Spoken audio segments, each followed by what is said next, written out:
It takes three things to make a fine camera. It takes a fine lens, an accurate rangefinder, and a precision shutter.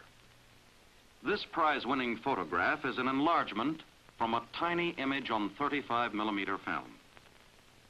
A fine camera took this picture.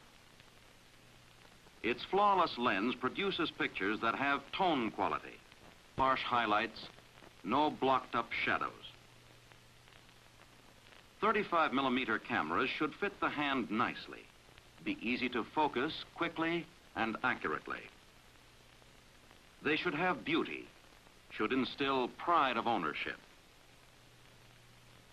The creation of fine cameras, as with all precision instruments, depends on thorough scientific research and talent, and on skilled craftsmanship. In this modern plant at Ann Arbor, Michigan, scientists, designers, engineers, and craftsmen all team together to produce a line of cameras that, dollar for dollar, are superior to any made anywhere in the world. The three most important features of this fine camera are an exceptional lens, ranking among the best that lens makers know how to produce, an extremely accurate shutter, and a most precise lens-coupled focusing rangefinder.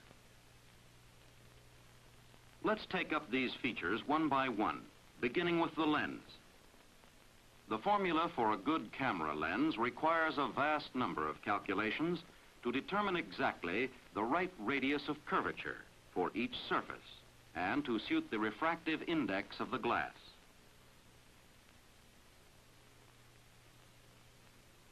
A lens of good design is corrected for chromatic aberration so that all colors of the spectrum will focus to the same point. A lens having insufficient color correction will bring each color to a different focus. Fully color-corrected lenses give you color slides of exceptional definition. Color slides that project crisp and clear and are sharp over all of the screen.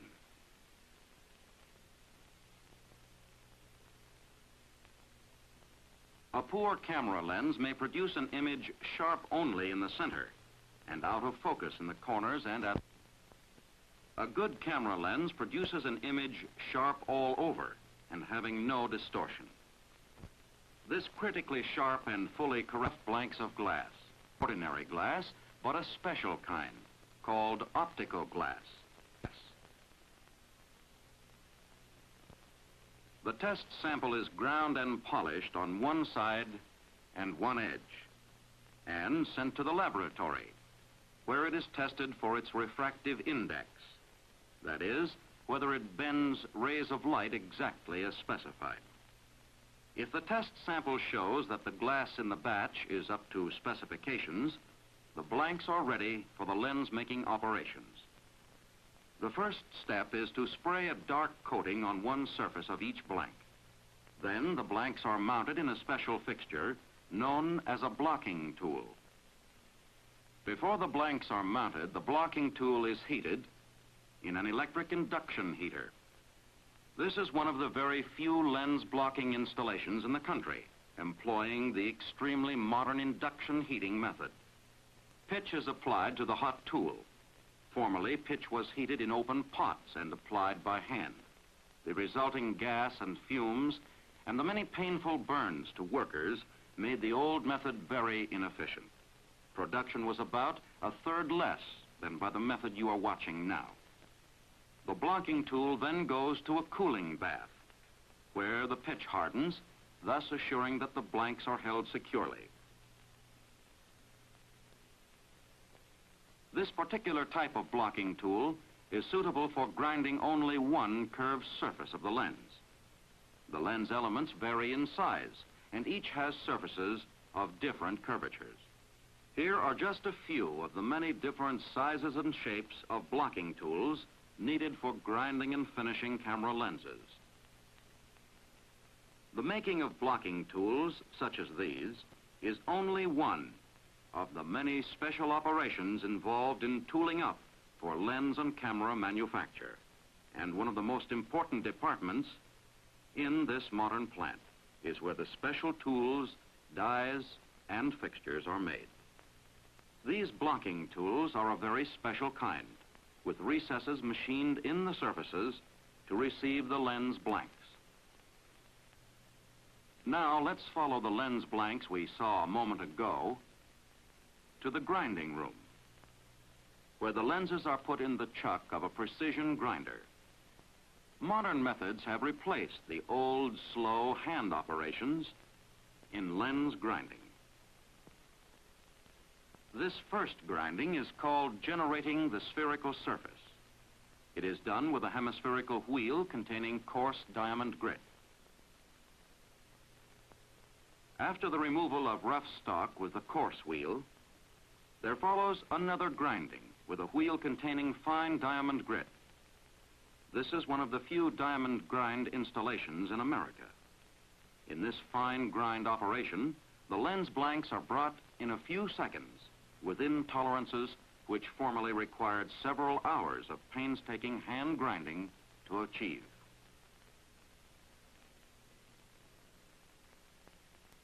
After still another and much finer grinding, the lenses are thoroughly cleaned.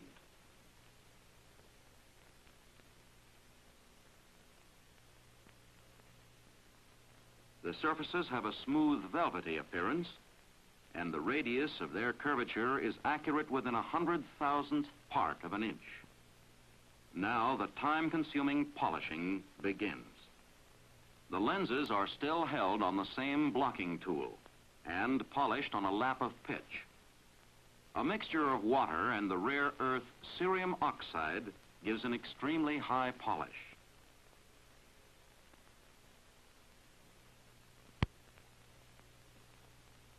It requires craftsmanship of the highest order to assure that polishing reaches its ultimate perfection. Periodically, throughout the polishing operations, the lenses are cleaned in preparation for testing the accuracy of the lens curve. Using one of the most precise testing devices known, the optical test plate. This must be ground and polished to the exact rate. These are like the contour lines on a map and enable the lens maker to know whether the lens meets rigid specification. The number and width of these Newton rings indicate the progress being made in the critical polishing process. Lenses that show many rings or decentered rings are not acceptable until they pass the Newton rings test.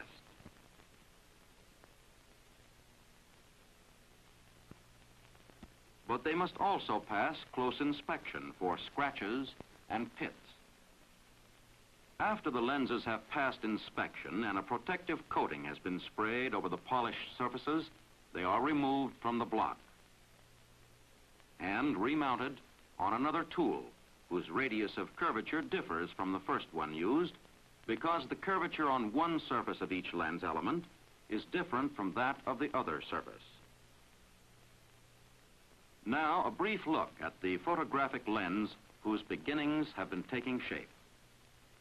In a lens system of this type, there are 6 surfaces to be ground and polished, and all but the 2 outside surfaces have a different radius of curvature. Hence, 5 different blocking tools are needed, each having its particular radius of curvature.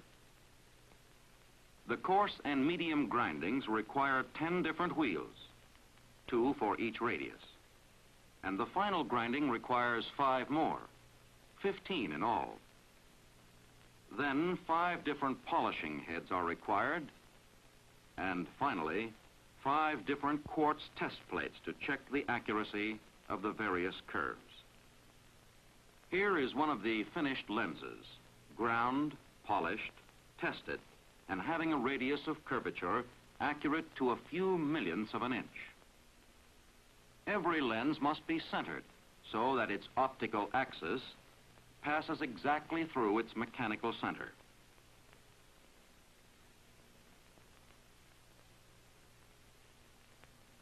At first, the small red cross reflected from its surface oscillates. The operator expertly brings the lens into center alignment until the cross remains stationary, proof that the lens is accurately centered. Then, a squeeze of cold water from the operator's sponge sets the pitch firmly, holding the lens so that the edge may be accurately ground with relation to the established optical center. The edges are ground so that the mechanical center of the lens is precisely centered with the optical axis. This is essential to the formation of good images.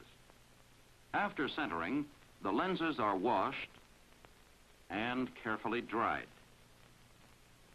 The lenses are given a beauty inspection for bubbles, surface scratches, chipped edges, and other imperfections.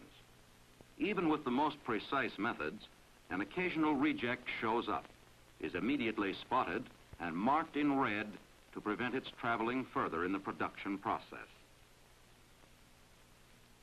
The next operation is the coating of the lenses to assure the finest performance.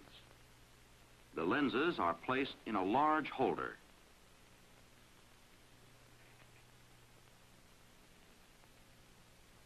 A charge of magnesium fluoride is placed in the lens coating machine on an electric heating unit. Then the lenses go in.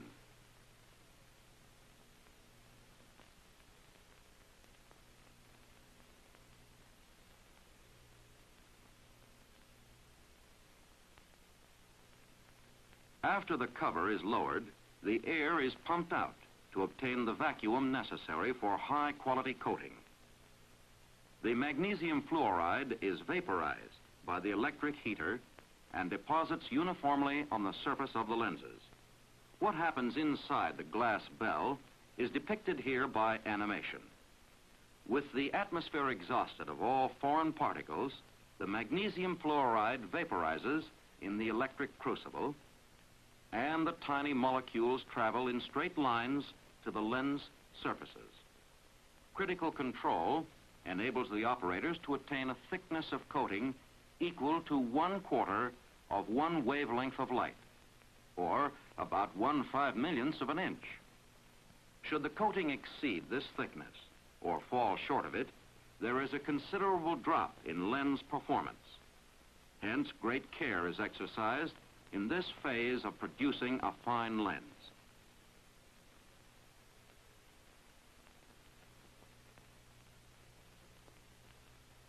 After the bottom surfaces of the lenses have received their coating, they are removed from the machine. The lenses are then reversed for coating the other side. Among the qualities imparted to a lens by coating is to increase its speed by permitting more light to pass through.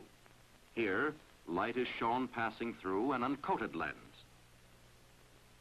See how bright the incoming light is and how much dimmer the outgoing light. With coated lenses, the light that comes out has virtually the same intensity as the light that goes in. And coating a lens reduces flare, lets you shoot into the light. An uncoated lens produces picture-spoiling flare. Besides improving the quality of pictures, especially color transparencies, lens coating helps eliminate flare or ghost images such as you see here. A coated lens gives you this.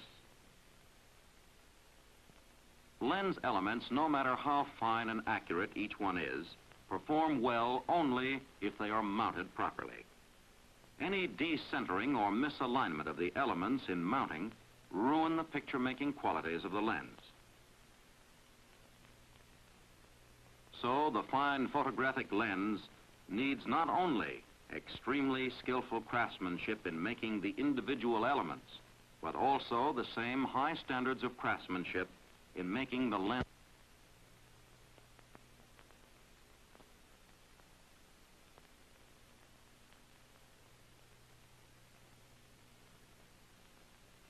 The lens elements and mounts are assembled by nimble fingers.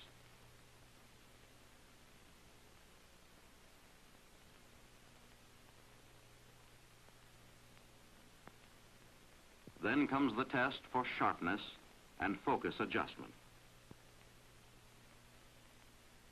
And to make sure that the lenses meet the established standards, they are carefully checked in the laboratory. Here on the optical bench, the lens is tested for focal length, stigmatism, flatness of field, sharpness, color correction, coma, distortion, and a host of other things. A fine lens is a jeweled embodiment of all the skill and care that has gone into its design and making. Just as important as a fine lens which speaks the truth in the picture it makes is a shutter which speaks only the truth when it makes the exposures. Camera owners like to be certain that the shutter speed is exactly what the setting indicates. As you know, there are three principal types of shutters: the between the lens, the behind the lens, and the focal plane shutter. This camera is typical of those equipped with a between the lens shutter. These cameras have behind the lens shutters, whose mechanism is contained within the camera body itself. This behind the lens shutter, like a fine watch, typifies the highest degree of performance, accuracy, and dependability. The precision which has been built into this shutter is the finest that machining skill can produce. The metal of which the parts are made must pass many tests for hardness, springiness, and other necessary qualities. Light, flexible Swedish steel is stamped into shutter leaves. Then skilled hands begin the assembly of the many parts of the shutter.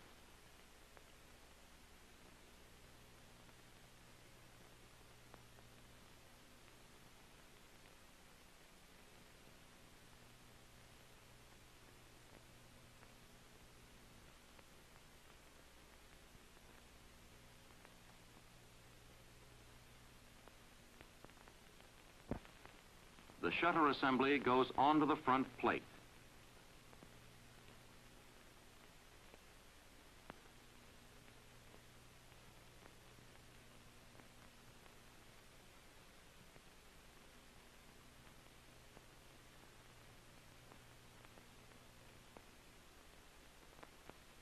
Then the objective lens.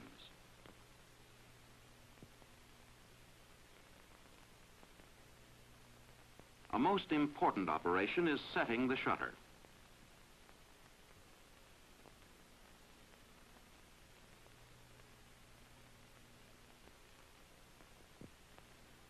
The front plate and objective lens go into the frame.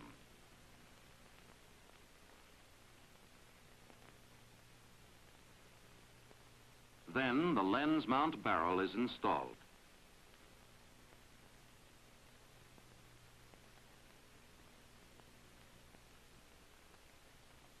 The flash synchronizer is checked.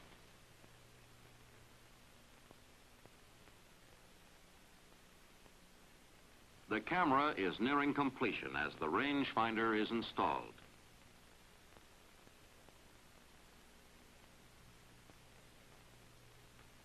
The rangefinder is carefully adjusted and checked for accuracy.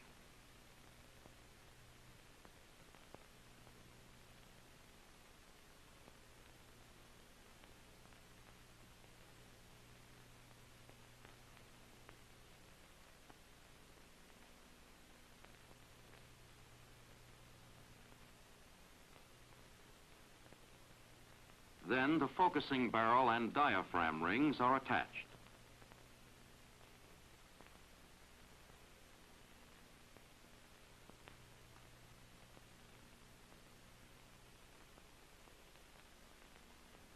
The focusing scale is very carefully adjusted and set firmly in place. After the focusing scale has been set, the shutter must pass a final series of tests, a checking at every speed setting. This electronic equipment maintains ceaseless control on shutter accuracy and synchronizer performance. After assembly has been completed, all cameras are carefully inspected.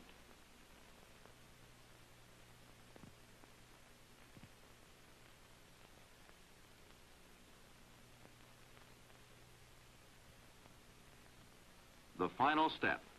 The camera receives its attractive, durable covering.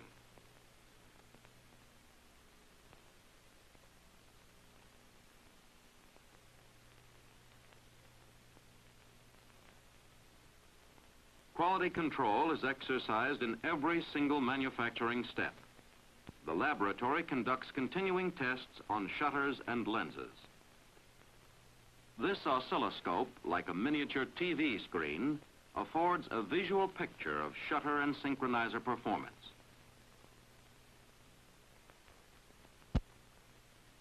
In addition, it records it photographically for further study.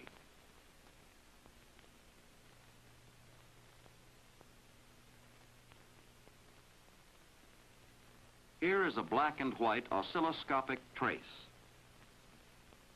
The lower image, composed of tiny dots, each representing a predetermined fraction of a second, shows exactly how long it takes the camera shutter to open, how long the shutter remains open, and how quickly it closes at the end of the exposure. The image shows the flash duration with relation to shutter position.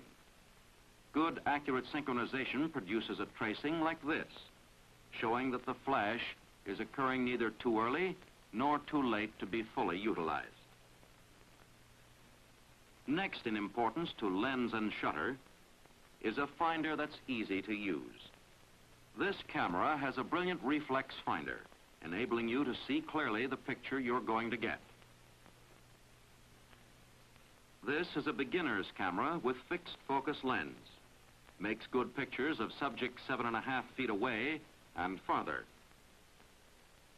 Another type of camera with reflex finder provides for focusing, from the most distant subjects to those very close up.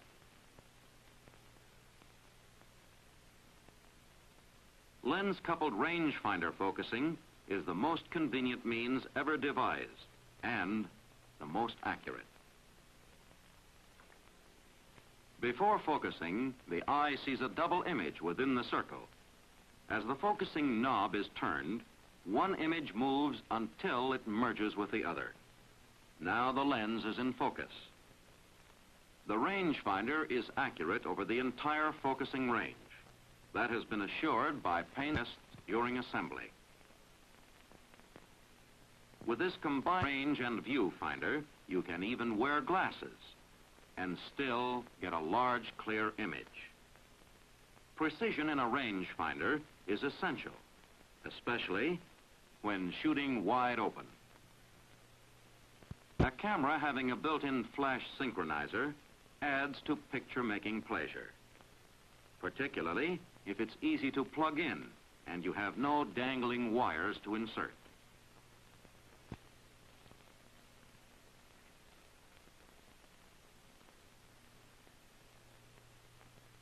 And if it has an easy ejector to prevent burnt fingers.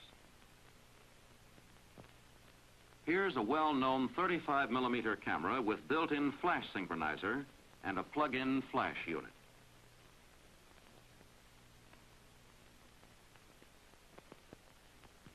And here's America's most distinguished 35mm camera getting ready for flash photography.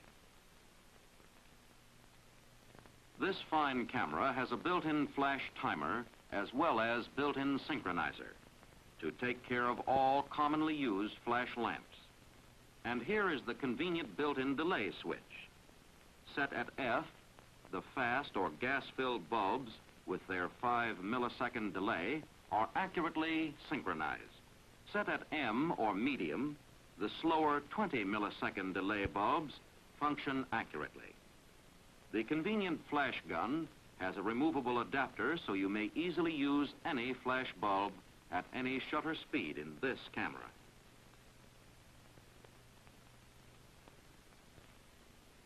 You can use any of these lamps with the shutter speeds specified for each, for perfectly exposed flash pictures in black and white or color.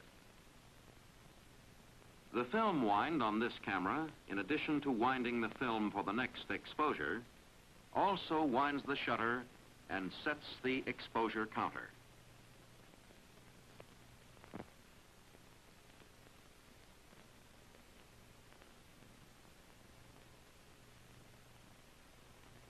The real pleasure of owning and using a fine camera depends on the lens, the shutter, and the focusing mechanism. A lens accurately ground and polished, coated, color-corrected, and in a precise mounting. A finder that gives large, clear images combined with precise coupled rangefinder focusing. And a sturdy, rugged shutter built to the highest standards of accuracy and precision. And the reward for using a fine camera is the real pleasure and enjoyment its pictures provide.